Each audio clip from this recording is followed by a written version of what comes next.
देखिए, आज राजस्थान में सरकार बने हुए लगभग पौने 2 वर्ष हो गए और सरकार का जो कामकाज रहा, चाहे राजस्थान सरकार हो या केंद्र सरकार हो, उनका रवैया जो है वो लगातार गरीब के विरोध रहा। लगातार हमारा जो संविधान है उसमें छेड़छाड़ करने की ये कोशिश करने लग गए हैं। तो तमाम जितनी बातें हैं उनके बारे में हम आपसे बात करना चाहते हैं, चर्चा करना चाह रहे हैं। हमारा संगठन है प्रदेश का, ये लगातार जितने भी गरीब के खिलाफ, किसान के खिलाफ, साधारण व्यक्ति के हित के खिलाफ जो हमारे सभी कंपनियों के मोबाइल फोन और एसेसरीज रूप वॉच इन मोबाइल पर ऑनलाइन से भी सस्ते दामों पर उपलब्ध। रूप watch in mobile, Moniya school के सामने, स्टेशन रोड, अजमेर के खिलाफ जो हमारी योजनाएं थी पिछली सरकार में, उनको बंद करने का काम कर रहे हैं। इन सब पे पूरे के पूरे राजस्थान में मीडिया के माध्यम से हम लोगों के बीच में जा रहे हैं। इसके अलावा आप देख रहे होंगे हम लोग जगह जगह रैली कर रहे हैं, उसके माध्यम से हम लोगों को जागरूक कर रहे हैं, लोगों को जानकारी दे रहे हैं और इसी संदर्भ में आज आप लोगों से बातचीत कर रहे हैं।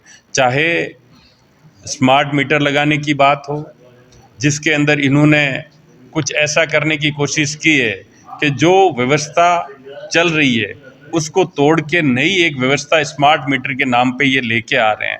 मैं आपको बताना चाहता हूँ कि जो स्मार्ट मीटर है, इसको लाने से इनका मकसद सिर्फ इतना है कि जो 100 यूनिट पिछली कांग्रेस की सरकार हर व्यक्ति को मुफ्त बिजली दे रही थी, उसको बंद करना चाहते हैं। इसके अलावा इनकी कोई दूसरी नीयत नहीं है। स्मार्ट मीटर से ये तो है नहीं कि रीडिंग जो कम आ रही थी वो ज़्यादा है, या जो ज़्यादा आ रही है वो कम आ जाएगी, लेकिन नीयत सिर्फ इतनी है कि जो 100 यूनिट कांग्रेस की सरकार हर व्यक्ति को मुफ्त में दे रही थी, उसको बंद करना चाहते हैं। आगे बढ़ें तो जो निकाय चुनाव हो, चाहे पंचायत चुनाव हो, उनको ये जानबूझ के डिले करवा रहे हैं। हाई कोर्ट के अंदर स्टे लगा हुआ है, उसका जवाब नहीं दिया जा रहा है। लोगों के प्रति इनकी जवाबदेही किसी भी क्षेत्र में आप देख लीजिए, आरजीएचएस की योजना देख लीजिए, उसको इन्होंने इतना बदहाल कर लिया है कि आज हॉस्पिटल या जो आरजीएचएस योजना के तहत जो चल रहे थे वो सारे के सारे लगभग बंद होने की कगार पे है। हमारी सरकार 25 लाख का इलाज दे रही थी, वो बंद हो गया है। बिजली की बात मैंने आपको कही, आज हालात बद से बदतर हो गए। प्रशासन निरंकुश है, इनके बस में नहीं है। यहाँ जो काम प्रशासन को करना चाहिए, मंत्री स्वयं आपके यहीं पे आए हैं, आप ही के ज़िले में आके गए, हमारे ज़िले अजमेर में आके गए, और मंत्रियों को काम करना पड़ रहा है, जगह जगह छापे मारने पड़ रहे हैं। इससे ये सिद्ध हो जाता है कि प्रशासन कतई सरकार के जो मंत्री हैं या सरकार के जो ऊपर बैठे हुए, चाहे मुख्यमंत्री या अन्य जितने भी इनके मंत्रिमंडल के सदस्य हैं, इनके बस से बाहर है।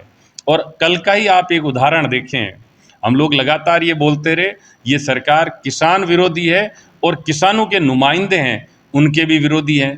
पहले मलिक साहब थे, उनको उन्होंने एक पद दिया, 2 पद दिए, और जब उन्होंने किसानों की बात उठाई तो उनको घर बिठा दिया, वो अपनी आवाज़ उठाते रहे। और ऐसा ही कुछ कल देखने को मिला। भारत के इतिहास में पहली बार ये हुआ जब किसान का एक बेटा, हम लोग ये बोलते थे एक झुंझुना दिया है, लेकिन फिर भी धनखड़ साहब को उपराष्ट्रपति बने हुए थे, सुबह वो राज्यसभा जाते हैं और 3 साढ़े 3 बजे अचानक से इस्तीफा दे देते हैं। ये भारत के इतिहास में पहली बार हुआ है।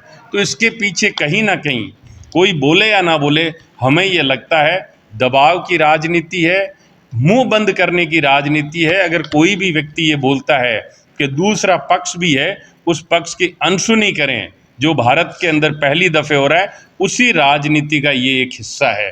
कहीं पे भी आप राजस्थान में चले जाओ, काम करते हुए दिखाई नहीं देंगे। उनके बंगले में हो, उनके दफ्तर के अंदर हो, कुछ ऐसे लोग बैठे रहेंगे जो सरकार से कोई सरोकार नहीं रखते और वो अपना काम करने का एक, जिसे बैकडोर एंट्री कहते हैं, उसके माध्यम से अपने आदेश चलाते हैं। इन्हीं सब को लेके हम पूरे के पूरे राजस्थान में चर्चा कर रहे हैं, लोगों को जागरूक करना चाहते हैं। इस प्रेस के माध्यम से, आप लोगों के माध्यम से, हम रैलियों के माध्यम से, या अन्य जो भी प्रजातंत्र के अंदर हमारे पास जो अधिकार हैं, संविधान के तहत प्रदत्त जो हमारे अधिकार हैं, उनके तहत हम लोगों के पास जाने की बात कर रहे हैं। आप लोगों ने देखा होगा अजमेर की जो स्थिति है, स्मार्ट सिटी के नाम पे केंद्र सरकार ने चलाई एक योजना स्मार्ट सिटी। अभी एक जो पुलिया है इसकी खबरें पूरे के पूरे भारत के अखबारों में छपी। इतने ही कम वक्त में सरकार का इतना सारा पैसा लगा और वो पुलिया जर्जर हो गया, टूटने की कगार पे आ गया या लोगों के काम करने लायक नहीं रहा। तो कहीं ना कहीं सरकार के पैसे का बेजा इस्तेमाल हुआ है। अब पानी की आप बात करें तो मैंने अभी सुबह में जब रास्ते में आ रहा था अखबार मैंने पढ़े तो उसके अंदर कल ही हमारे एक नेता है धर्मेंद्र जी राठौड़, वो भी यहाँ पे जलमग्न जितने भी क्षेत्र थे उनका उन्होंने दौरा किया, अभी अखबार में आई हुई थी। तो अभी मैं जब आ रहा था तब मैंने देखा जगह जगह वो मिट्टी के कट्टे रखे हुए हैं पानी रोकने के लिए। पूरा का पूरा शहर एक अन्ना सागर ही नहीं अपितु इन्होंने अव्यवस्थाओं का ऐसा आलम कर दिया है। और दूसरी तरफ अव्यवस्था के साथ साथ कोई सुनने वाला नहीं है।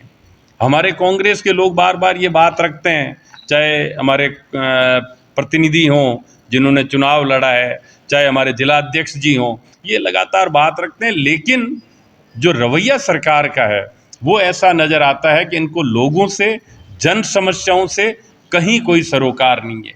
एक अजमेर ही नहीं, आप स्मार्ट सिटी जितने भी प्रोजेक्ट इन्होंने चलाए हैं सबकी हालत बद से बदतर होगी। सुधार के नाम पे कुछ नहीं हुआ, पैसा कहाँ गया इसकी कहीं कोई जानकारी नहीं। पिछले 50 वर्षों से आपका विश्वसनीय प्रतिष्ठान श्री राजस्थान स्वीट्स एंड नमकीन, जहां है शुद्ध देसी घी से निर्मित 100 प्रकार की मिठाइयां एवं 70 प्रकार के नमकीन और उच्च क्वालिटी के ड्राई फ्रूट्स के आकर्षक गिफ्ट पैक, बर्थडे केक और पेस्ट्री। इसके अलावा कई वैरायटी के बिस्किट्स भी उपलब्ध हैं। श्री राजस्थान स्वीट्स एंड नमकीन, मदार गेट, अजमेर। नई ब्रांच जहां पर है quality, purity and variety, Diggi Chowk, Ajmer.